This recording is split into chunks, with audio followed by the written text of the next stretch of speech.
Relax. You gotta just chill out, man.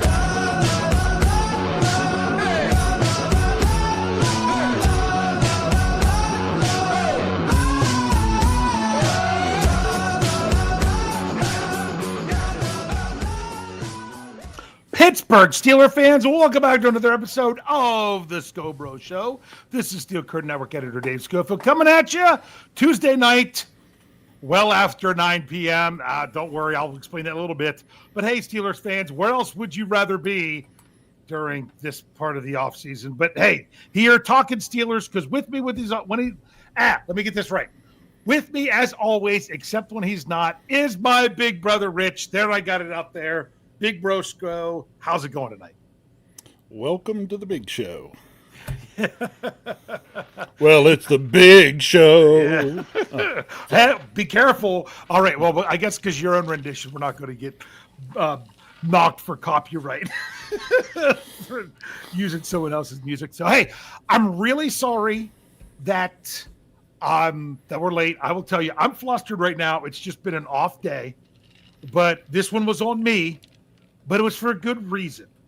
And that is, I'm going to start off the show having to give a very special shout out.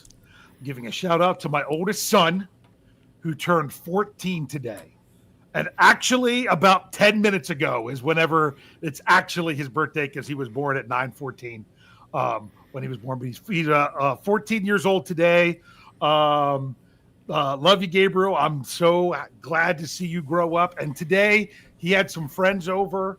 I was needing to take them home, and I told the parents, don't worry, I'll get them home. Won't be too late because I got a podcast at 9:00. Well, I didn't check traffic, but when I went to drive them home, and I got caught on the interstate in road construction for more than 15 minutes, which then just got me flustered trying to get home and get everything set up. So that's why we're a little bit late tonight, but I just once again want to say happy birthday to my son, and I'm hoping this week we could even go golfing again. So they call him Low Scho. Kathy says, happy birthday to Low Scho. I love it. So, Rich, how's it going?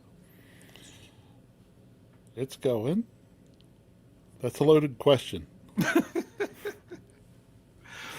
Well, we've hit that stage. Are you asking me how it's going, in Steeler land? Or are you asking me how it's going, Well, I would in general, in general is always nice to know, but kind of Steelers land, because we're 3 minutes into our podcast. We should be talking about Steelers by this time, since I'm the one who took all that time to do the little shout out, and I have this massive sugar rush from cake, ice cream, and of course massive amounts of icing on the cake, which my wife does a phenomenal job making.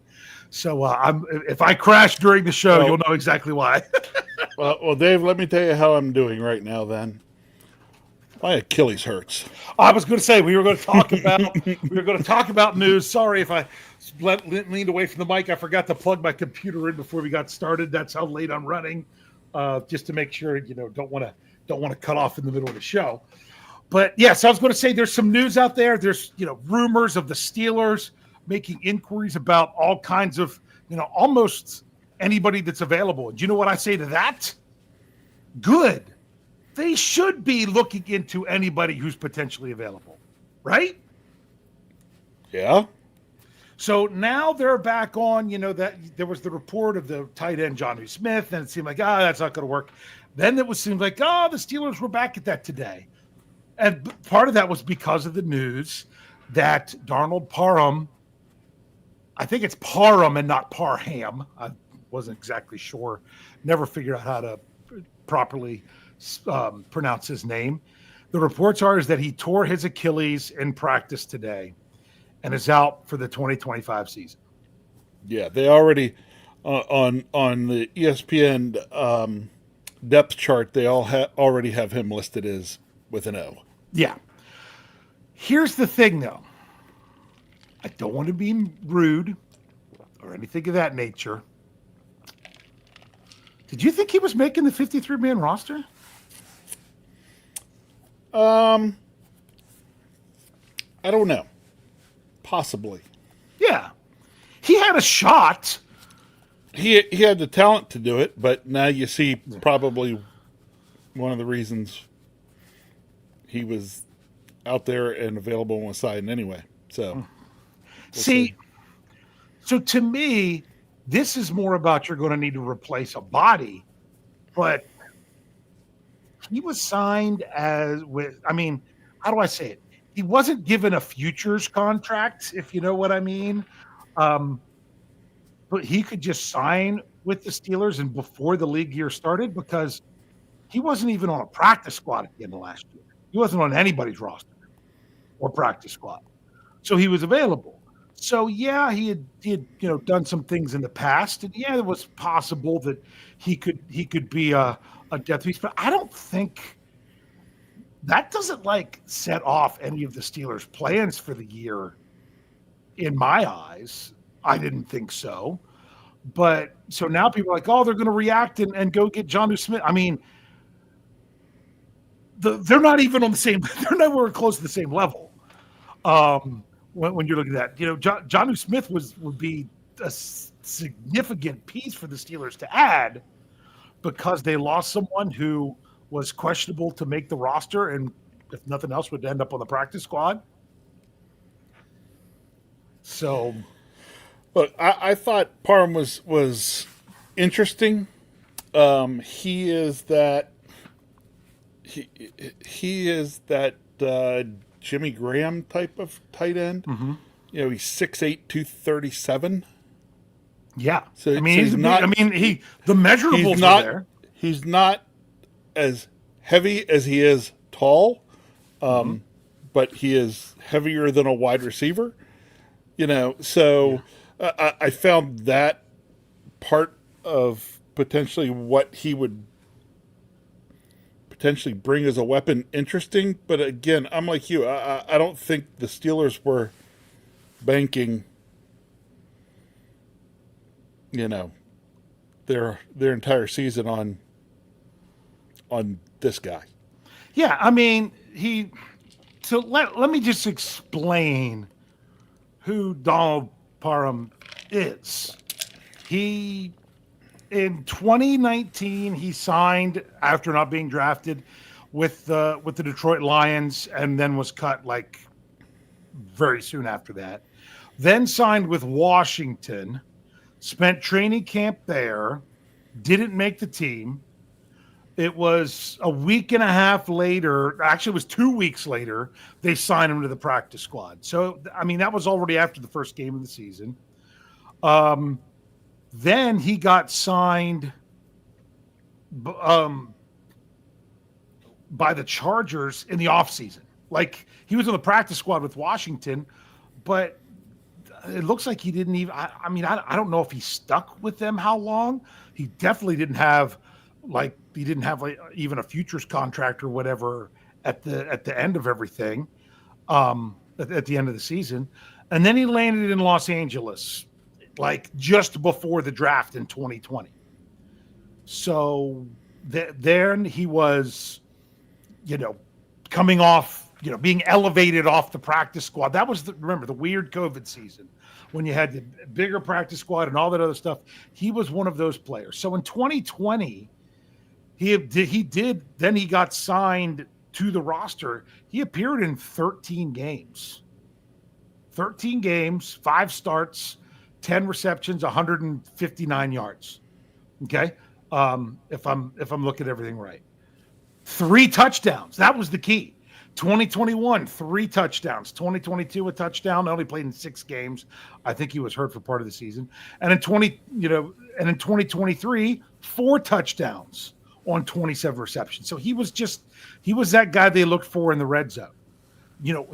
41 targets is what he had in 2023, which was the most by far.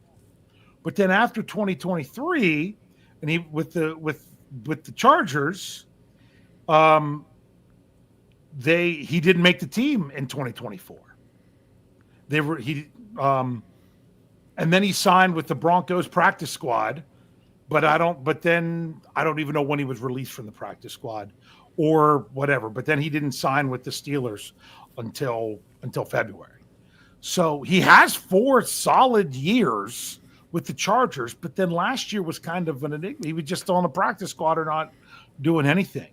So maybe there was something for him, maybe there wasn't, but that's who he was. But we're going to talk about him a little bit now and to kind of see what the Steelers were missing. Like I said, I didn't have him on my 53-man roster prediction to start, but if he's someone that started showing out in camp, then all of a sudden you're like, oh, you got to pay attention to this guy. Unfortunately, he never even made it to training camp, which is unfortunate. So that's the biggest Steelers news. Anything else you want to say about that whole situation, or anything about the possibility of Jonnu Smith or anything? Nah, no reason to talk about Johnny Smith unless something comes about. Unless something happens. Yep. You never know. Something could happen during the show. Like when we said, "Oh, that can't be right that they're trading George Pickens," and here it was. Other than that, it's just minicamps rolling along. Not minicamp. Phase 3 of OTAs, which technically some people call it minicamp. It's just not the mandatory part of minicamp. But to not get confused by the terminology, we should call it, phase 3 of OTAs. They're rolling along. Anything jumping out at you now that we're a week later after we had the first one last week? Not really. Okay. I will be honest, I haven't had a ton of time to delve into it. Mm-hmm. But one of those that sometimes, not a ton of news, nothing out there to super grab you is good because, other than today, it's nice to see, no injuries. Yeah. Yes, that was the thing. This was the first time we've heard anything about injuries. The news has more been about players who are coming off of injuries from last year being able to participate. And then you get this one today. So it is a bummer.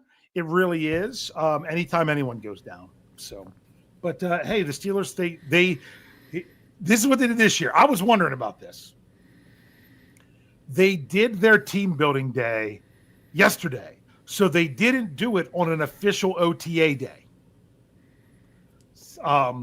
Normally they would take one of the 10 and do it, but since they only scheduled 6, they did it on a Monday when they weren't scheduled to actually practice or anything. They went to Kennywood, and as I said, to me that's still sacrilege because anybody who grew up in the 80s or 90s and saw in the greater Pittsburgh area and saw all the Kennywood commercials, what did it always say on the bottom? Closed Mondays. Closed Mondays. That Kennywood was not open on Mondays. And I'm like, so much so I had to say, oh, did they just bring the Steelers in special? No, they didn't. They're open every day now. So I don't know when they started that. It's probably been a long time, but and I probably even had the same bummer of that thing before. So, but it was good to see some of those fun things going on with them getting to there. Other than that, business as usual on the field. One last question before we dive into our topic. Do you feel? I know what happened to his Achilles. Uh-oh. Oh man. Uh-oh.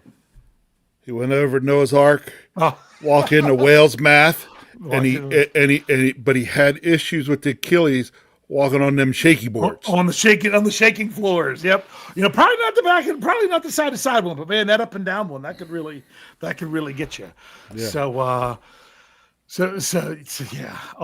Not that we want to joke about someone's injury. That's unfortunate, but that's a great Kennywood reference. Now where was I going? I had something I was saying. Oh, this was my question. Do you think there is more of an emphasis on next week than last week and this week together? The mandatory part of minicamp. Do you really, other than people being there, is there really anything different in your mind?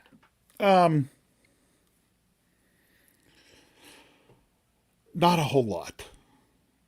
Not a whole lot. Mm-hmm.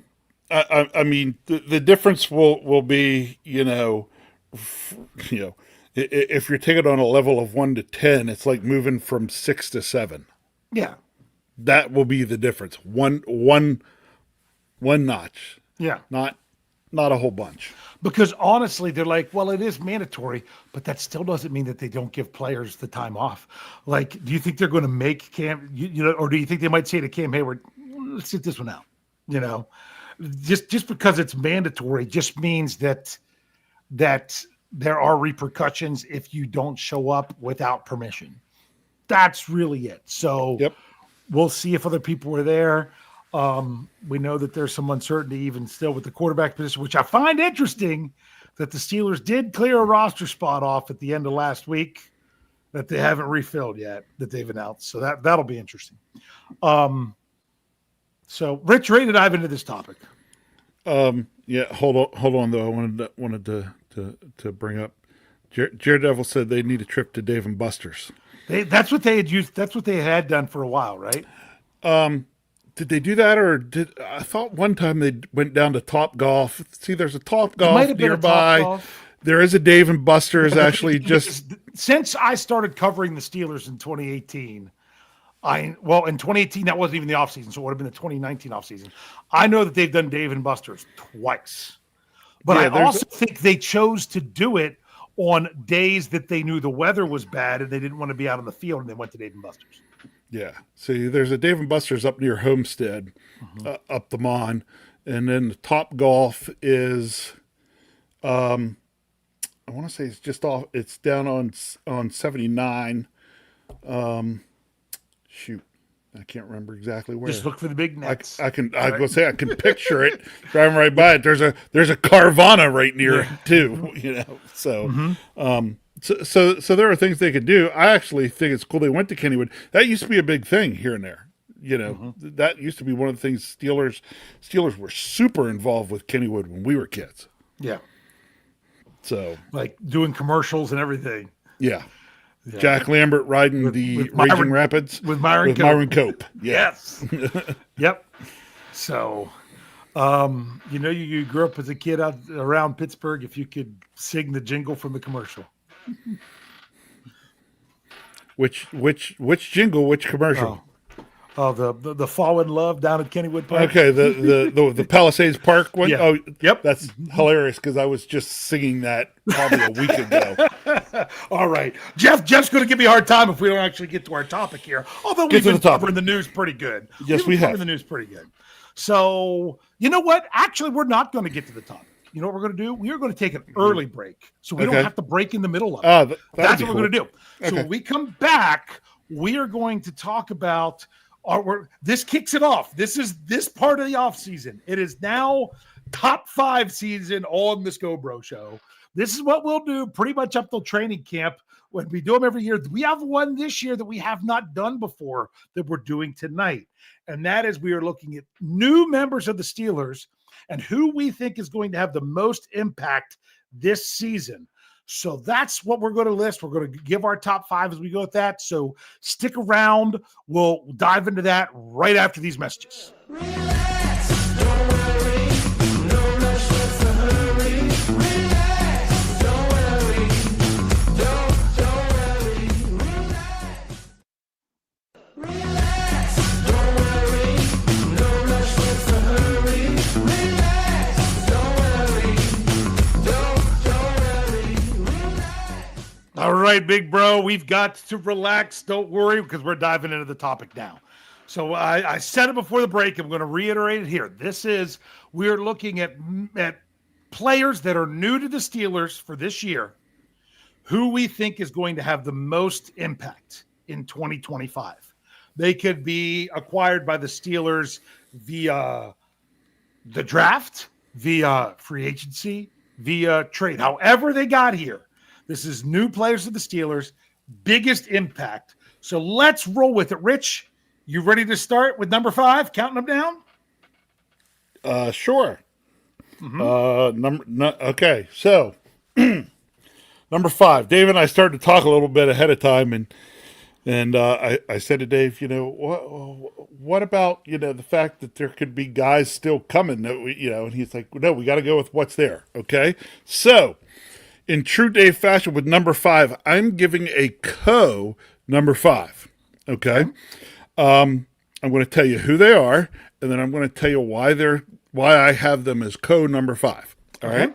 So my number 5 are Robert Woods Okay. and Mason Rudolph. I have them at number 5, both of them at 5, because I look at the two of them and think that they are two of the people most likely that are currently listed as 1 on the depth chart that may not be 1 on the depth chart Yeah. by the time the season rolls around. But You mean if when you either- say 1 at the depth chart or wide receiver, that's looking at 3 of them. 3, being listed. yes. Yes. Yes. Meaning the top spot of the 3 that get listed. Yes. Okay, just to clarify, I thought that's Yes, what you meant. because they have Metcalf, Woods, and Austin listed as the 3 wide receivers.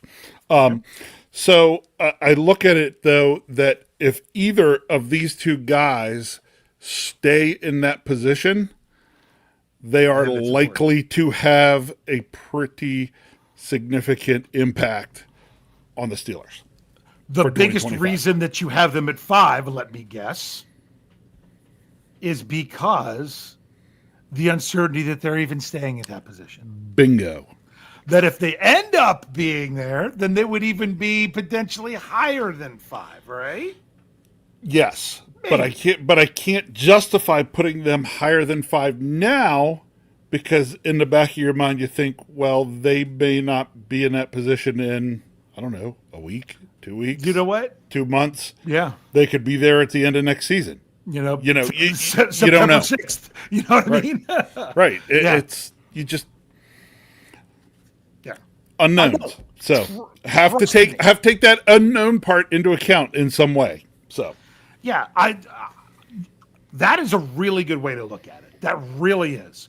I'll be honest, I let them off my list completely because of the uncertainty. But the way you covered it, I am so glad you covered it in that regard. That's why I said that I wasn't going to have a quarterback of mine because we don't know what's going on at quarterback. And if that was, and I wanted to know if we needed to talk about it before we started the list or as we went into the list. And you're like, let's just do the list. I'm like, okay.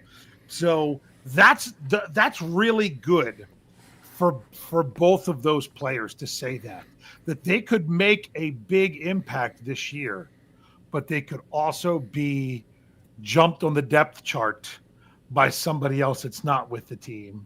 Or honestly, it could even be someone else. Like even with Woods, it could even be someone else with the team. You know, if it's Correct. someone like Yes. Roman Wilson or something like that. So that's where they are right now. They could be that impact, but a lot of things could change. I like that you went in that regard with number 5. Now I'm going to give you my number 5. Okay. Number 4, number 5, I was really torn on which order to put with these 2. So they're really, really close. But for number 5, I went with 3rd round draft pick Caleb Johnson. And the reason that I haven't further down the list, because I don't think he's going to be the guy to start the season. But he's still going to make an impact with the team, not being the guy. So much so that if he makes enough of an impact, he could become the guy as the season goes on. So right now where he sits, he's going to have an opportunity to increase his impact while still giving a decent impact as a new player to the team this year. And that's why I put him at number 5. good call. Okay. Number 4. Yeah. 3rd round draft pick running back Caleb Johnson. And for some of the same reasons. Yeah. I look at it right now, Dave. I would imagine if he comes in, if he has a good training camp, I could see him starting the season playing 30% of the snaps. And that's if he has a good game. They are not Yes. going to rush him out there. He No. is not getting the Najee Harris treatment. He is. They're not going to do it because Actually, let me put it outside this of way. injuries, outside of other injuries to people, they're not going to do Right. it. Let me put it this way. He's going to get more than 20% of the snaps Yes. to start the season and not more than 30%. Like he's going to be in that Yeah. 20 to 30 range.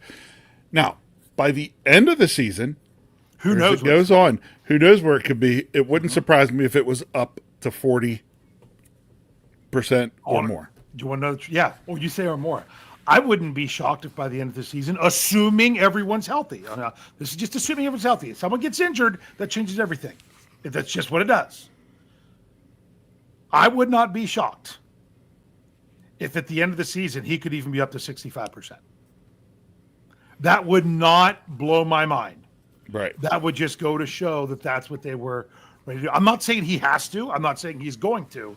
I'm just saying if he came on that much, that still would not surprise me, because I think he's a nice fit with what the Steelers are wanting to do.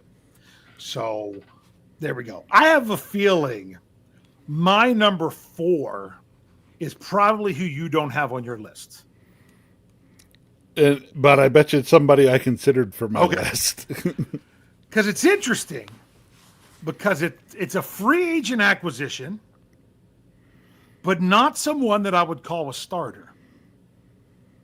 But it's someone who's going to impact certain things and certain packages in a way that is allowing the Steelers to upgrade, I'll go ahead and say it, their 3 safety package.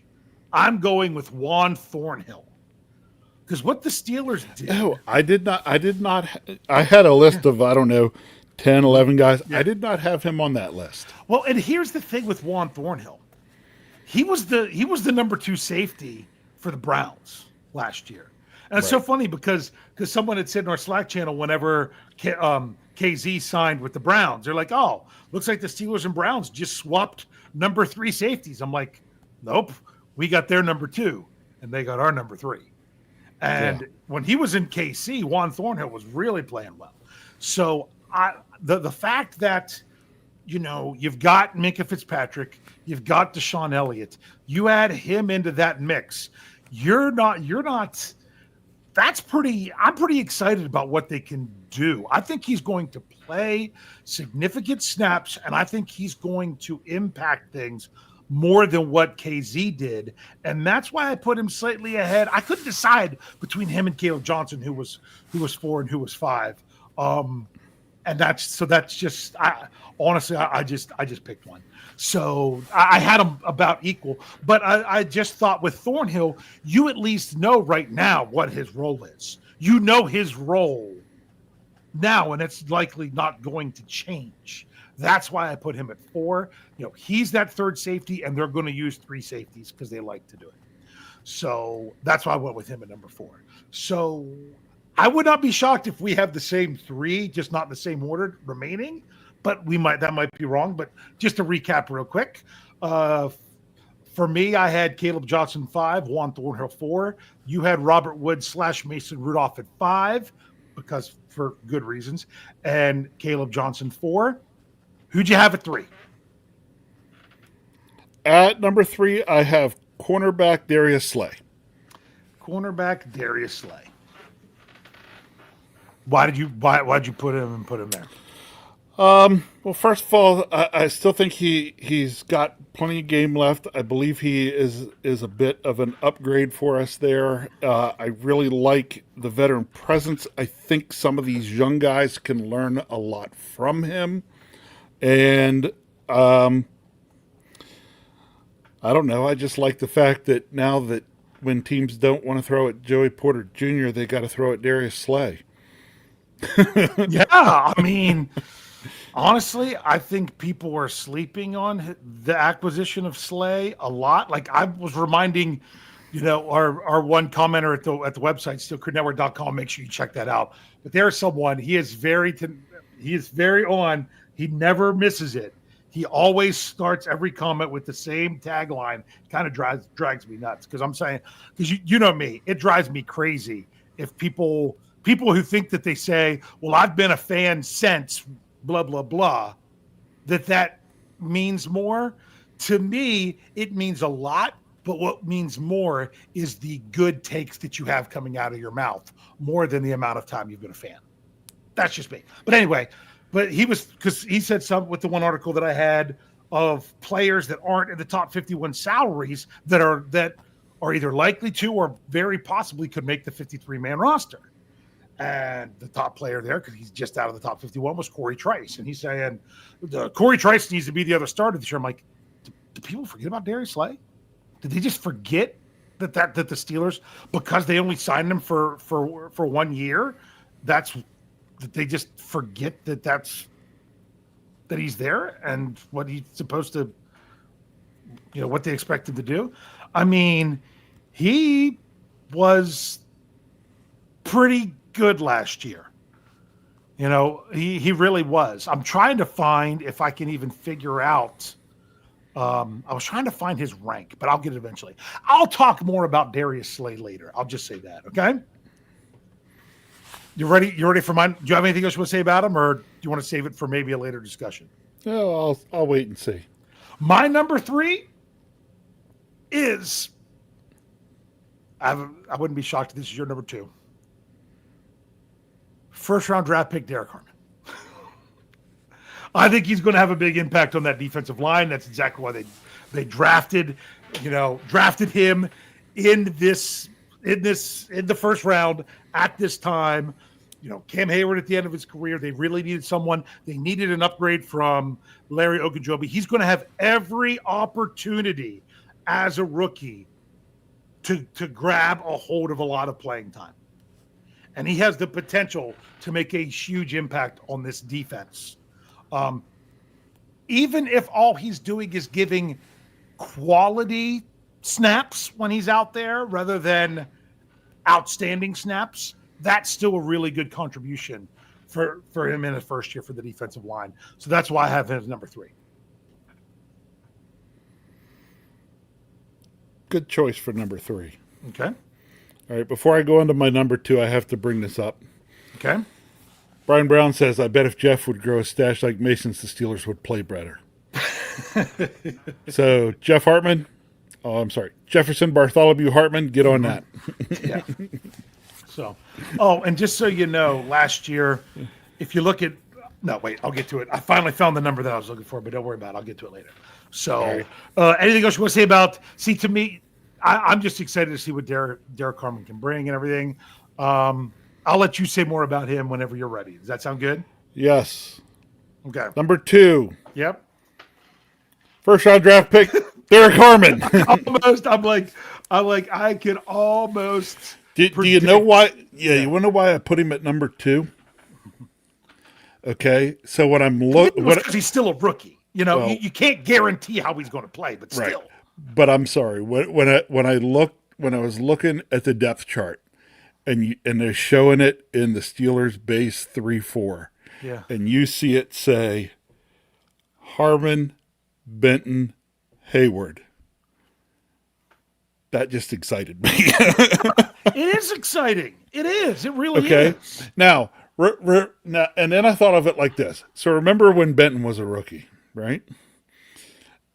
And we loved him as a rookie because he just came in and was a disruptor, right? Mm-hmm. And then you think, wow, and the Steelers thought of this guy, they drafted him higher than they drafted Benton. It's like, yeah, this has the potential to be really, really good. Yes. And I think what Harmon's going to help do is, we've been looking to get that front totally solidified, honestly, since Tuitt retired. Yeah. And I don't feel that we've gotten it back to what it was. I mean, I'm thinking back when it was, Tuitt, Hayward, and Gravedigger, Hargrave, when it was the 3, and we've not been back to anything close to that. And I think that the drafting of Derek Harmon in the first round, but brings the Steelers back much closer to what that line was than it's been in a long time. I agree. I'm also not going to put the pressure on them to be that line because, man, people that were sad about the Steelers losing Javon Hargrave. It's because, they tried to offer him as much as they could. But the Steelers basically had to make a choice. Who they're going to pay Hargrave or Tuitt. And they chose Tuitt, which was the right choice at the time. It's just then you had the family tragedy, knee, everything falling apart, and him stepping away from the game. But dude, he was really good. He was Yeah. too. It was so good along with Hayward and Hart. Oh, he was so good. And I'm not asking Derek Harmon to come in and be Stephon Tuitt this year. No. If he can get there within the first few years, then that's fantastic. Because Remember, I know, but we're not. I'm not thinking he's going to come in as a rookie and be Stephon Tuitt in Stephon Tuitt's last year. Yeah, you want him to be better than what Stephon Tuitt was his first year. Exactly. Yeah, you're exactly right. What I think. And that's what I think about it.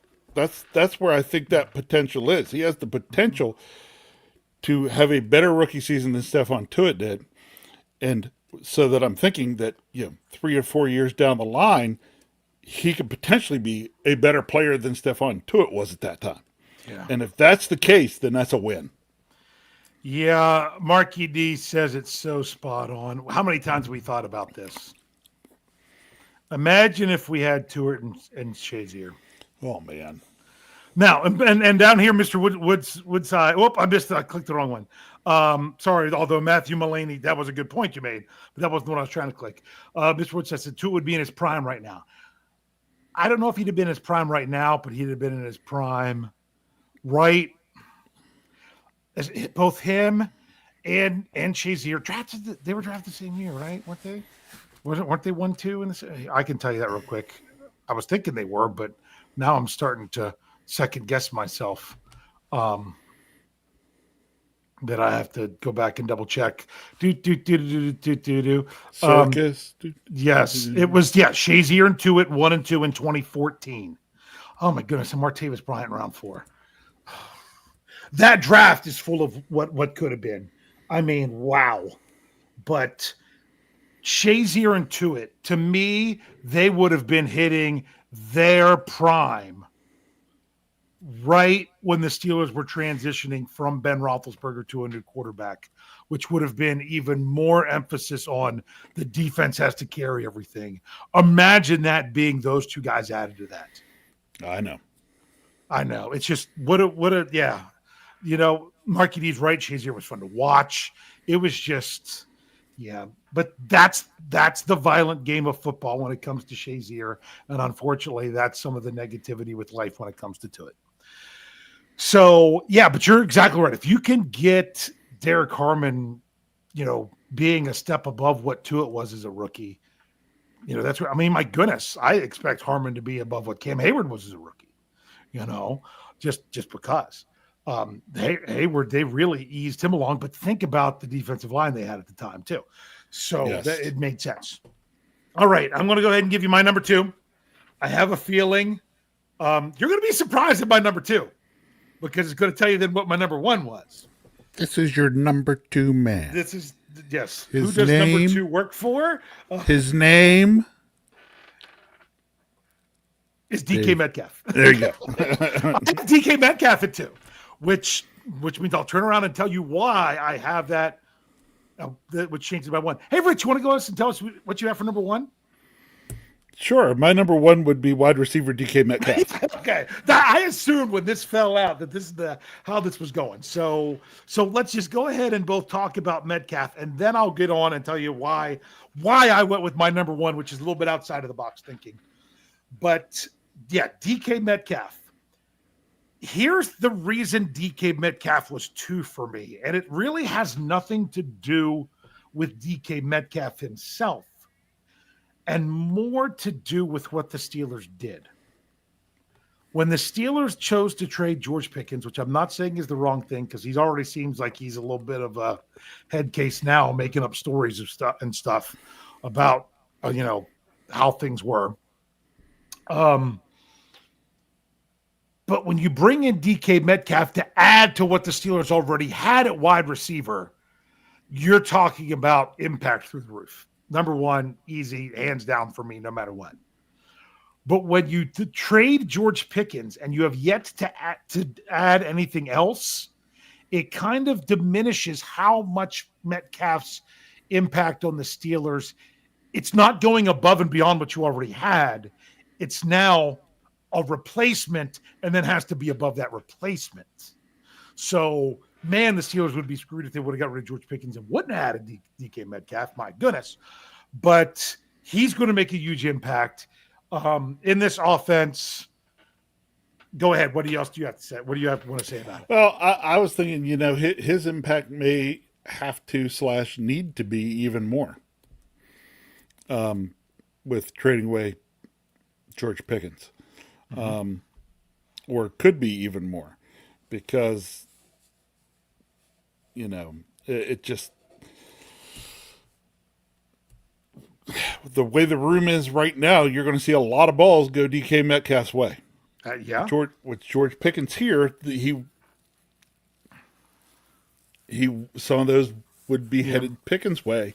You're also going to see an awful lot of coverage going DK Metcalf's way that might not have been able to go there otherwise if they wouldn't have done that. So, which is why you're going to need to see some other guys kind of step up and make plays. So if he's drawing more coverage, he could be making an impact by, well, first of all, let's say he actually runs his routes hard and everything when the ball's not coming to him. We know that was an issue to actually, when the defense could be like, wait, I'm shading towards Pickens. I don't have to anymore because he's just coming lazy off the line. It's going somewhere else. That's a bad thing. So it's going to impact that way. So hopefully it actually keeps coverage on him, which could open things up more for other people, which is a big impact. I agree. I've said enough. Yeah. Okay. About Metcalf. Yeah. I don't think there's a whole lot. I don't think there's a whole lot. So I'm going to now. recap. I will. Okay. Yeah. No, go ahead. Say something. No. Well, aren't you going to give your number one? Yeah, I'm going to give my number one. So okay, but hold on. Let me say one more thing about Metcalf. I will say this. He does have more pressure on him. Mm-hmm. Okay. One, because George Pickens is gone, but two, because the Steelers paid him. Paid him a lot without ever playing here first. Yep. Yes. Absolutely. All right. So your top five went Robert Woods / Mason Rudolph at 5, Caleb Johnson at 4, Darius Slay at 3, Derek Harmon 2, DK Metcalf 1. Mine went Caleb Johnson 5, Juan Thornhill 4, Derek Harmon 3, DK Metcalf 2, which obviously leaves me, shockingly, I've got Darius Slay at number 1. Okay. And there's a reason for this. So let me explain this. Derek Harmon is taking the place of Larry Ogunjobi. Okay? I want to see more than what we have from Larry Ogunjobi, and I think that he will. Okay? DK Metcalf now is taking the place of George Pickens. I want to see more than what we had from George Pickens, hopefully a lot more. Darius Slay is taking the place of Dante Jackson. This is a bigger upgrade than the other two, is why I put him at number 1. And people were missing it. They are thinking, they're so caught up on the fact that he's 34, he only signed a 1-year deal, things like that. I'm telling you, he was in the top, let's see, he was ranked 23rd by PFF in cornerbacks last year. All cornerbacks. Okay? Which is it the very top? No, but that's still really good. What I said about how one of the commenters at SteelCurveNetwork.com, make sure you check that out, said about, they really want to see Corey Trice, the other starter on the outside with Joey Porter Jr. I'm like, Corey Trice has appeared in 6 games. Darius Slay has 6 Pro Bowls. Yeah. Yeah. And then you're like, and I think the biggest reason Steelers fans aren't buying into him is it is the Patrick Peterson effect. That's why. Oh, yeah. Mark Tobin even just said it. Mr. Slay could drop off any time. And you know what? That's exactly what people were saying about Cam Hayward last offseason. So I'm not going to assume the drop off. I'm not. Because it didn't happen with Cam. Now, could it happen? Yeah. Did it happen with Patrick Peterson? Yeah, it did. Okay. So, but also the reason that I say about having a bigger impact is Darius Slay is the leader in that room. Yes. So it's also having that impact. I'm going to throw this out there, and it doesn't. And it's funny because it's only going to be in the minds of fans or other people and stuff. Who's actually going to be the number one corner this year? Is it going to be Joey Porter Jr. or is it going to be Darius Slay? That's how much I think of Darius Slay. Now, I could come back and look like an absolute fool if things just fall apart with him this year, which is fine. But it's still not going to keep you from getting excited that I think the Steelers made a massive upgrade in the secondary. And that's where they needed the most help. They were ranked 23rd or 24th or something last year in pass defense? That's a big deal. That is a big deal. And that's why I think that is going to have more of an impact than the other two. That's why I bumped him up. Look, I'm going to be honest with you. You know, he comes in, he bumps up. I don't put it to the point where I'm saying who's going to be the number one. I think Darius Slay came to Pittsburgh because he looked at Joey Porter and said, I don't have to be the guy. Yeah. I have to be the guy right behind him. And if that puts me on the other team's number 2 receiver, I'm better than any other team's number 2 receiver, which then as a team makes us really good. Yeah, and think about what the Steelers had to do some last year. And I mean, it's not that they had to, but what they did at times. And it made sense, and it all really depended on the matchup. Who was a better matchup for Joey Porter Jr.? I mean, there were times where Joey Porter Jr., he was one-on-one with the other team's number 2 receiver, while Dante Jackson, with help, was on the number 1. So they were kind of doubling the number 1, and then Joey Porter just was supposed to take care of the number 2. And when they did that, there were plenty of games where that worked pretty good. I mean, not that great. They were still 24th, but to me, part of the reason you're that is because you had to play the number 1 passing offense twice, in the NFL. That's going to hurt you anyway. But now it's a whole notion of you don't have to guarantee that the help's coming to the other corner other than Joey Porter Jr. if Darius Slay just gives you what Darius Slay gave Philly last year. Right. Yeah. I think it frees up the secondary. And because then not only that, the opposition knows that they were going to get Dante Jackson with safety help and most likely Joey Porter Jr. by himself. You were getting that a lot, and you could bank on that. Now, I don't know what they're going to bank on. If Darius Slay just gives you what he gave in Philadelphia last year. Right. I mean, because I know PFF grades don't mean a lot. Joey Porter Jr. got dinged a lot last year on things. And people are like, oh, Joey Porter Jr. the penalties. The majority of these penalties, I think, came in, was it 3 or 4 games? There was a bunch of games that didn't have any. So it was various things. But Joey Porter Jr. was not ranked anywhere close to what Darius Slay was last year. Okay. Joey Porter Jr. was like 98th while Darius Slay was 23rd. So that's kind of what it was. Now, you do have to admit, I don't know if Darius Slay is going to give you what Dante Jackson got in interceptions last year, because he did have a lot of interceptions for the Steelers. But that was basically because of the help he was getting as well.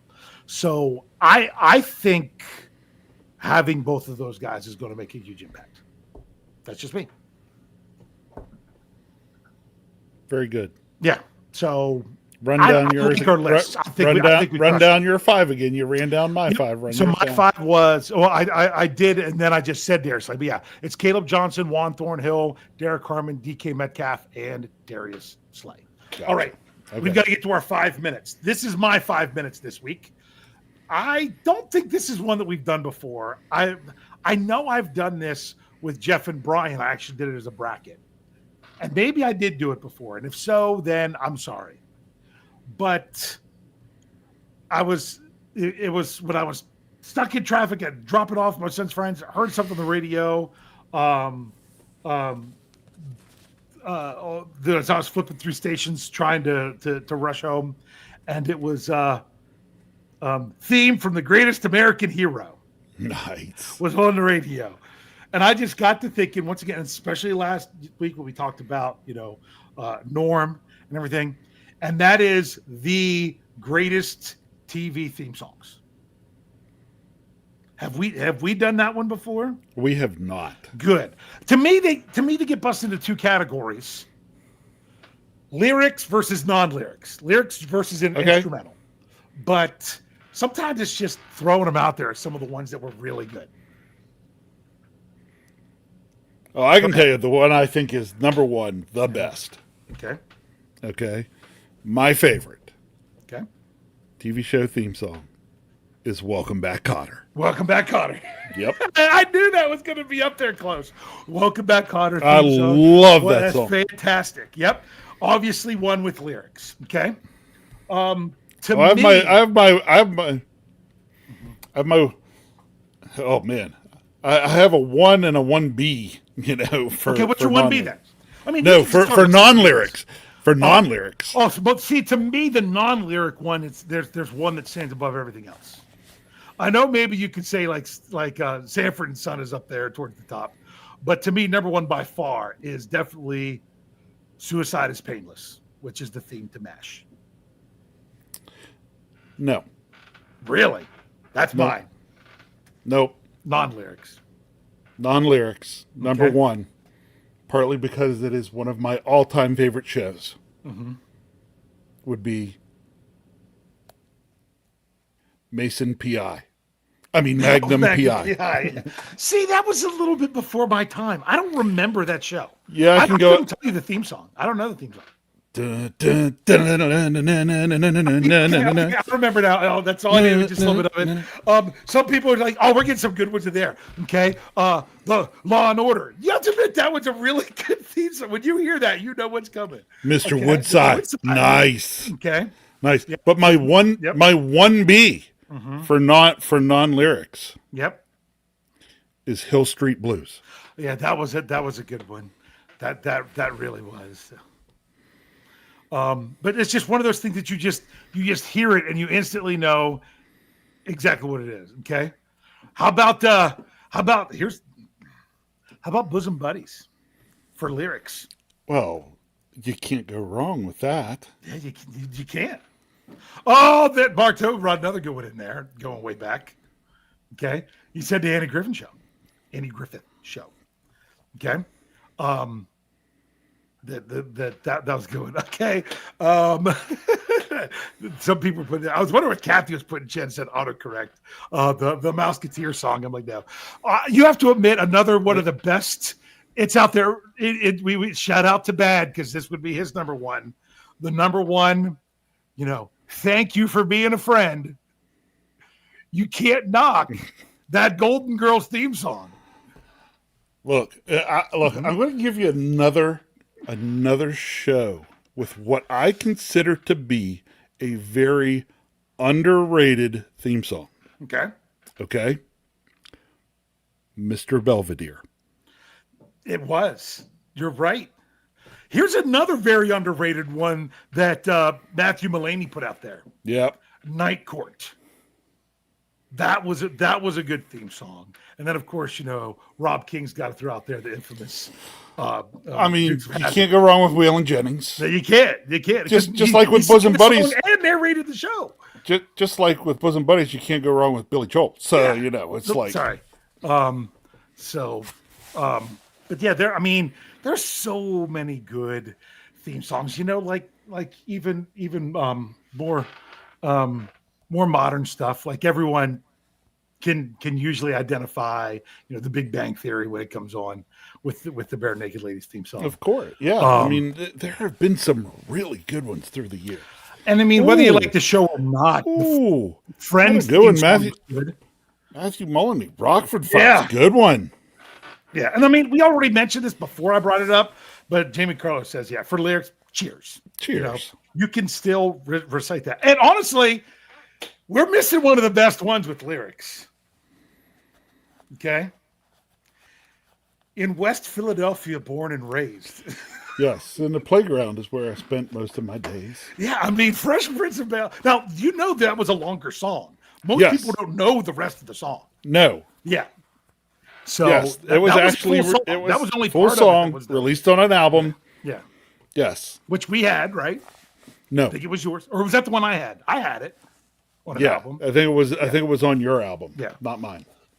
Yeah. So, So- those are lots of good theme songs, and there we are at the end. But that's just One it's last just one. fun. Private. Oh, two good ones. Chips in Hawaii 5-0.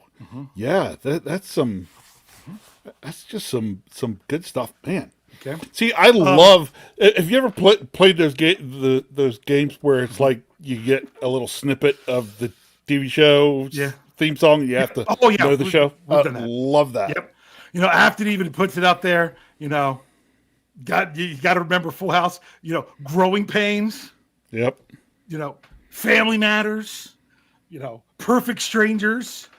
A lot of those, but got to throw one last one out there.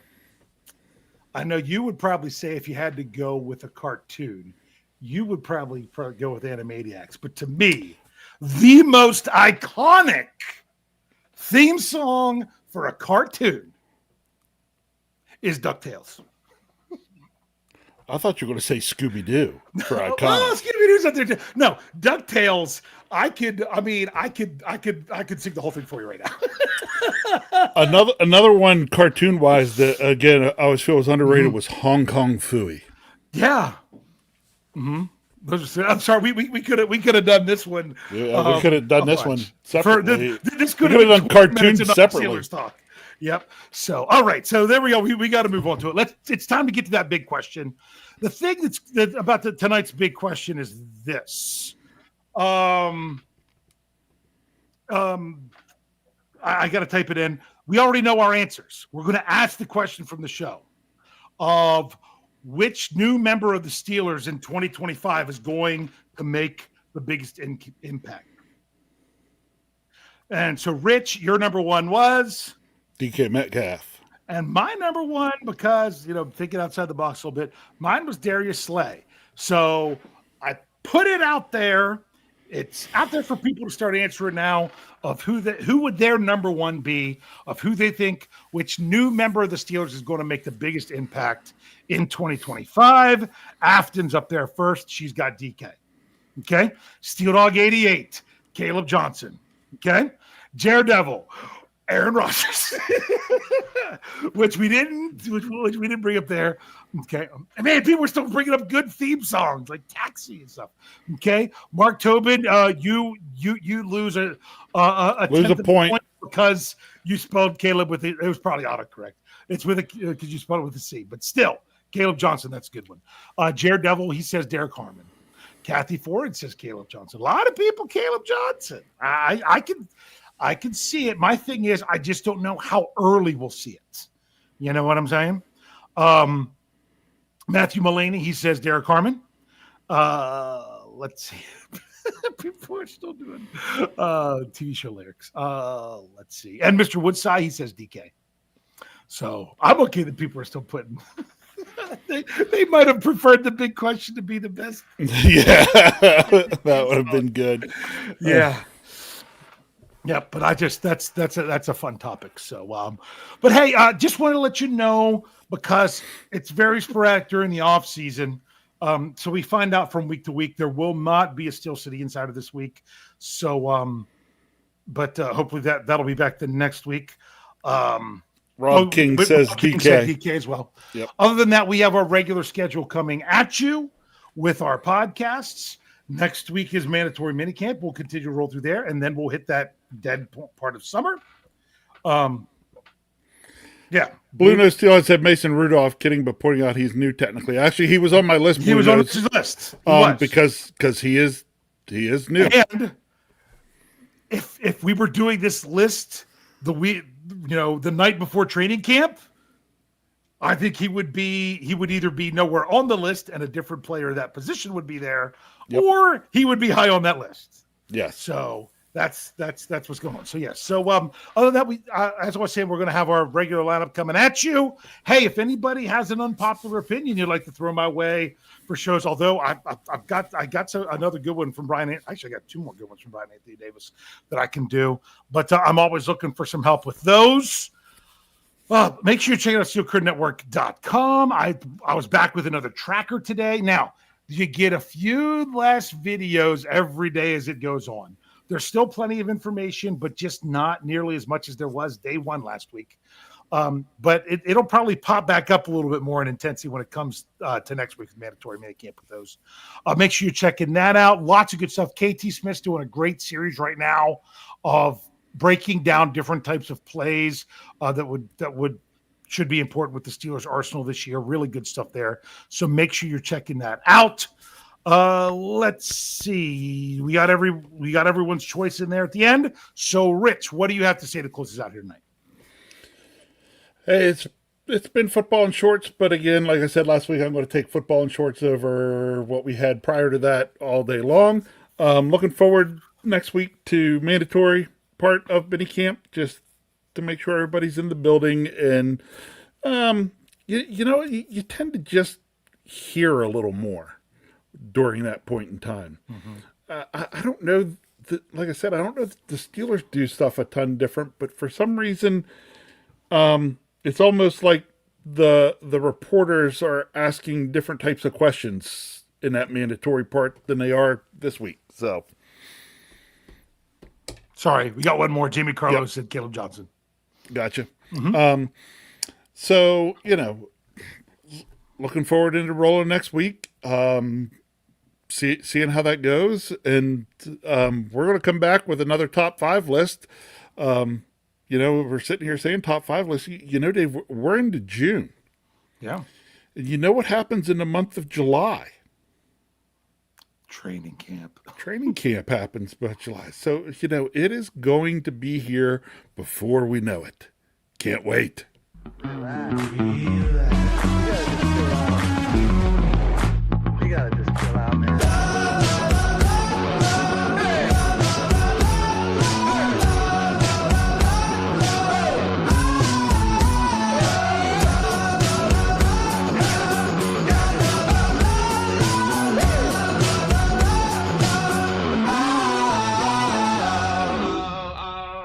Can't wait.